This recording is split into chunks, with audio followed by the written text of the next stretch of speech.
የኛ ነብይ የኛው ብርሃን ነገ የውመል ቂያማ ፍጥረት ዓለሙ ጭንቀት ውስጥ ያለ ታላቁን አማላጅነት አላህ ፊት ሰግዶ ይጠይቃል። ኡዕጢቱ ሸፋዓ ያሉት እሱ ነው። ማማለድን ተሰጥቶኝ። አደም ይጠየቃሉ፣ ተውኝ ይላል። ወደ ኢብራሂም ህዝቦች ይሄዳሉ፣ እባካችሁ ተውኝ ይላል። ወደ ሙሳ ወደ ዒሳ ሁሉን ነቢያት ይጠየቃል፣ እኔን ተውኝ ይላል። ታዲያ ወደ ማነድ? እዝሃቡ ኢላ ሙሐመድ ይባላል። ፍጥረተ ዓለም ወደ ነቢዩ ይመጣል። የአላህ መልእክተኛ እባክህ ጌታ ጋር ሸምግለን ፍርድ ይጀመር ይላል። ህዝብ ዓርሽ ስር ሄጄ እደፋለሁ ይላሉ ነቢዩ ዓለይሂ ሰላቱ ወሰላም። አላህም መሐመድ ወይ አንገትክን ቀና አድርግ ይባላል። ጥያቄህን እሰጥሃል ጌታዬ ወይ ፍርድ ይጀመር ብለው ይጠይቃል።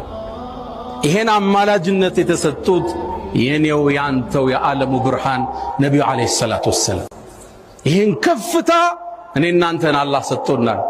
ከሚያመሰግኑት ከሚሰሩበት አላህ አድርገን፣ ከወንጀላቸው ከሚጸጸቱት አድርገን።